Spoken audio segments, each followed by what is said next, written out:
Schools across the country with the name Monroe were closed today after a vague threat involving a gun was spread on social media. Thank you for joining us. I'm Matt Templeman. Monroe Middle School in Eugene and the Monroe School District in Monroe were all closed today out of an abundance of caution. In our top story on KZI 9 News at 4 o'clock here, reporter Noah Chavez shows us how this threat came about and what's next for the schools. The Monroe School District parking lot, which is usually filled, well, it's sat empty all day following the district's decision to cancel classes. The district has since reached out and said that classes will resume as normal on Tuesday.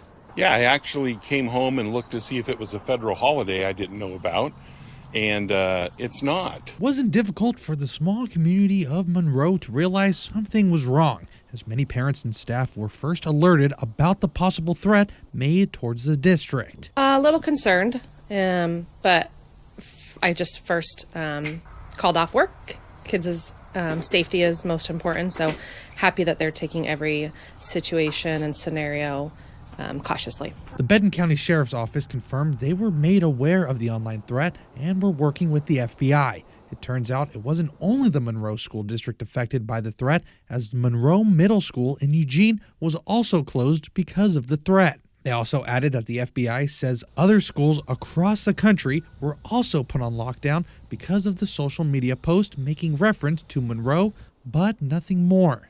Somebody on a computer somewhere, someplace in the world, can send a message that can affect schools, towns, and families all over the United States, when in reality, it's not real, but we have to treat it like it's real. Usually, most of the time it's kids wanting to not have to go to school, making some kind of prank.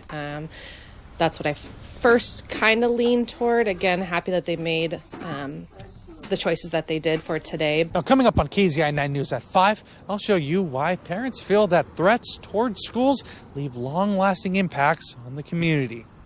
Reporting in Monroe, Noah Chavez, KZI 9 News.